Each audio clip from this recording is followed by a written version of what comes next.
Hello, everybody. Scott Golden here with the Golden Opportunities Coaching YouTube channel. Welcome to those of you who are new. Welcome back to those of you seasoned veterans of what we're doing around here. And if you are new, we try to cover a variety of topics: social, coaching, spiritual, and kind of intellectual, emotional, and psychological in a audio format on as often a basis as we can. We've got over 470 audios available for your listening pleasure. If you're looking to improve the quality of your relationships, I do relationship, business, life, and creativity entertainment coaching, and so I can be of assistance. Then one of the best ways to get in touch is through Twitter at PO Perception on Twitter, or right here in the About Me section of this YouTube page. My website's there. You can check that out as well. Whatever works for you. Would love to be of service if I can. So today we're going to talk about signs of toxic people. There's 10 things I want to go through, or almost 10, that I want to go through. And the first is jealousy. So in reality, jealousy is a reasonably archaic mindset. It is the idea that a person can be a possession. It comes from caveman times when the need to procreate was so fierce that if one didn't protect their interest in a physical partner, that it would be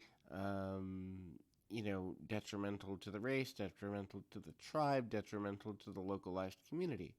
Now, a toxic person who is jealous today, who doesn't realize that every individual has their own free will choice, is either insecure or trying to control a situation. The next is the realization of ego, a person who places their importance above that of other people and or any other person. Supreme ego is any other person, whereas mild to moderate ego can just be other people in terms of comparison, can create a lot of challenges in that regard.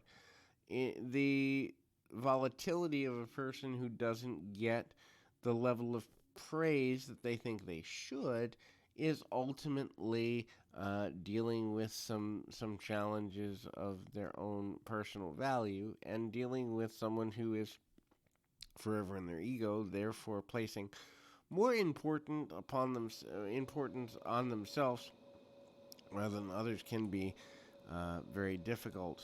The next is control. So a person who is toxic is trying to control situations and perceptions of themselves at every available opportunity. This means that they are more concerned about image than quality of relationships. It also means that they are usually extremely insecure because they're trying to create an image at which they can be seen in the best, and they don't necessarily care about building something organically and naturally. The absence of service is the next thing in our discussion panel here, meaning the unwillingness to serve others or to be a benefit to others without a benefit. So, when one serves from an altruistic or pure place, they're serving because, well, hey, I would want someone to do this for me, right? So the idea is I serve because I can, in the thought that sooner or later I'm going to need someone to help me down the road, and therefore I give because, everything balances out. Some say karma, some say good energy, some just say it's the way the world works, but a person who is toxic is a person who expects the world to serve them in every complete manner. Um, the next is a person that creates or engages in drama and gossip. I link drama and gossip together because gossip will create drama, and drama is most often created by some form of gossip or misperception. So, a person that's toxic is engaging in that behavior in order to feel more important, and their level of importance is directly related to how other people again see them, which leads to the next point, which is judgment nature. So there's a difference between discernment and judgment. Discernment is a silent uh, evaluation, for lack of a better term, of the nature at which a person behaves, or how they behave, or what motivates them to behave a certain way.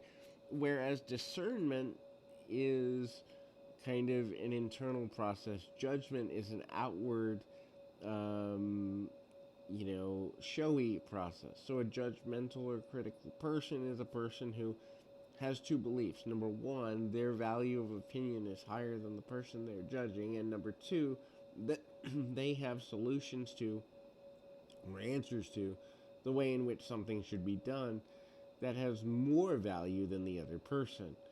The next option is emotionalism. So a person who doesn't have progressive or proper emotional regulation, this can be extremely difficult for a number of reasons, not limited to the reality of where they are and how they begin to go in a direction that, is maybe it's the way they feel, but the long term affect of kind of spilling their negative emotions or their toxic emotions or their non progressive and very destructive emotions onto another person is um, a problem because no one can, regulate and make sure that someone's comfortable all the time. That's actually where a lot of these concept of, safe rooms come from for people that are having difficulty or, and I'm not saying that there aren't people with severe mental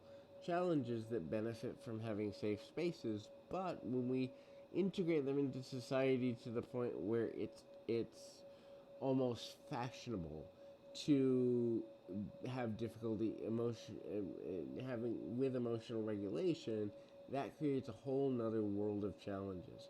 The next is self-value and self-importance and the value that they expect other people to place upon them. A toxic person wants to be constantly validated almost exclusively, even if it means taking attention away from someone who's in greater need than themselves.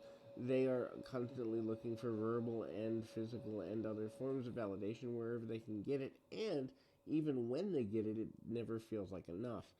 The next is ultimatums. Either or related language is the hallmark of a toxic person. In other words, making a person believe, or another a friend, family member, loved one, whatever partner um, that may exist, that if they don't act in one specific way, that they are less valuable as a person and therefore are going to lose something if they don't comply. The last is an excessively or overly competitive person. Now, to some degree, competition is built into the human psychology. The idea that we need to be the best at something is kind of born in us, partially because of language, but also the nature to protect survival does come with a competitive component to it. However, a person who's excessively competitive is a person who ultimately can get very toxic because they don't care about the effect of the competition on the other person. So hopefully this has been helpful. I encourage you to keep your feet on the ground, your mind in the moment. Till next time, everybody.